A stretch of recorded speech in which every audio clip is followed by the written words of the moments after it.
नमस्ते। आर्यावर्त की कहानियाँ में आपका स्वागत है। हम पढ़ रहे हैं श्रीमद् भगवत गीता का अध्याय 7, जिसमें पहले तो श्री कृष्ण ने सृष्टि विज्ञान पर अर्जुन को अपना असीम ज्ञान दिया और फिर कहा कि ज्ञानी भक्त उन्हें सबसे अधिक प्रिय है, क्योंकि वह निष्काम बुद्धि से सदैव व्यवहार अर्थात कर्म करता है। अब श्लोक क्रमांक 20 से। कामैस्तैस्तैर्यतज्ञानाः प्रपद्यन्ते अन्यदेवताः तं तं नियमास्थाय प्रकृत्या नियता स्वया। अपनी अपनी प्रकृति या स्वभाव के अनुसार प्रकृति के वशीभूत हुए भिन्न भिन्न प्रकार की धर्म, पुत्र आदि की कामनाओं से अपहत आंतरिक ज्ञान की क्रिया वाले होकर देवताओं की उपासना के निमित्त अनेक प्रकार की विधि नियम का अनुसरण करते हुए अपनी कामना के अनुकूल भगवान के अपूर्ण रूपों का आश्रय ग्रहण करते हैं।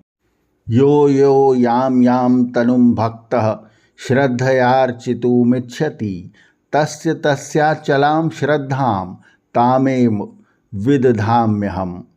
जो भक्त जिस जिस रूप में भगवान या देवता का हृदयंगम कर स्मरण करता है और चाहता है, मैं उसकी श्रद्धा को या भावना को उसी में स्थिर कर देता हूँ। सत्तया श्रद्धया युक्तस्याराधन मीहते लभते च ततः कामान वयेव विहिंतान हितान। फिर उस श्रद्धा से युक्त होकर उस देवता की आराधना वह करने लगता है, फिर उसे मेरे द्वारा निर्मित ही फल मिलते हैं जो कर्म पर आधारित होते हैं। अंतवत्तु फलम तेषां तद्वत्यल्पमेघसाम देवान देवयजो यान्ति मद्भक्ता यान्ति मामापि। परंतु इन अल्प बुद्धि वालों को मिलने वाले ये फल नाशवान हैं, मोक्ष के समान स्थिर नहीं हैं। देवताओं की स्मरण करने वाले उन देवताओं के पास जाते हैं और मेरे भक्त मेरे पास आते हैं। साधारण मनुष्यों में यह धारणा पाई जाती है कि सांसारिक कामनाओं की पूर्ति में देवता ही सहायक होते हैं और वे ही इच्छित वस्तु देते हैं। अतः भिन्न भिन्न देवताओं की आराधना भिन्न भिन्न कामनाओं की पूर्ति के लिए की जाती है। इन देवताओं से प्राप्त होने वाले फल अनित्य अर्थात नाशवान हैं। यह निश्चित है कि जिसके जैसे कर्म होंगे उसे वैसा ही फल मिलेगा। फल तो पूर्व कर्मानुसार ही प्राप्त होते हैं।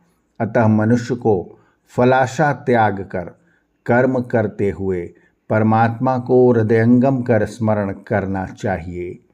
अव्यक्तम व्यक्तिमापन्नम मंधते माम बुद्धयः परम भावमजानन्तो ममाव्ययमनुत्तमम्। अबुद्धि यानी मूर्ख लोग मेरे अव्यक्त रूप को न जानकर मुझ अव्यक्त को व्यक्त हुआ यानी व्यक्ति विशेष मानते हैं। तात्पर्य है कि मेरा मूल स्वरूप तो निर्गुण निराकार है, पर निर्बुद्धि लोग मेरी माया को ही मेरा व्यक्त स्वरूप मान लेते हैं। मेरे अविनाशी और जिसके सम्मुख दूसरा कोई उत्तम नहीं है, ऐसे परम भाव को न जानते हुए वे लोग ऐसा करते हैं। नाहं प्रकाशः सर्वस्य योग माया समावृत मूढ़ो अयम नाभिजानाति लोको मामजम व्ययम।